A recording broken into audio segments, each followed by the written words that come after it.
Hello everyone, আসসালামু আলাইকুম। কেমন আছেন আপনারা? আশা করি ভালো আছেন। আমার পাখিটাকে আজকে লাল রং করব। তো চলুন দেখে আসি কি করে লাল রং করি। প্রথমে আমি বাটির মধ্যে সামান্য পরিমাণ পানি নিয়ে নিব, আর এর মধ্যে দিয়ে দিব এই শুকনো রংগুলো দেওয়ার পর পানির কালারটা অনেক সুন্দর হয়ে গেল, তাই না? মাশাআল্লাহ। আর এখন রং আর পানি ভালো করে মিক্সড করে নিতে হবে।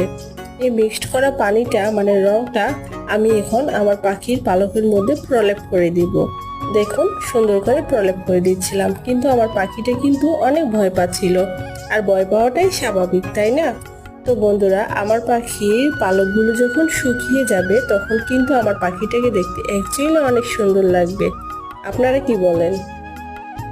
এই যে বন্ধুরা, আমি আমার পাখিটাকে লাল করে ফেলেছি, কত সুন্দর লাগছে, তাই না? ভিডিওটি কষ্ট করে দেখার জন্য আপনাদের অসংখ্য ধন্যবাদ। আল্লাহ হাফিজ।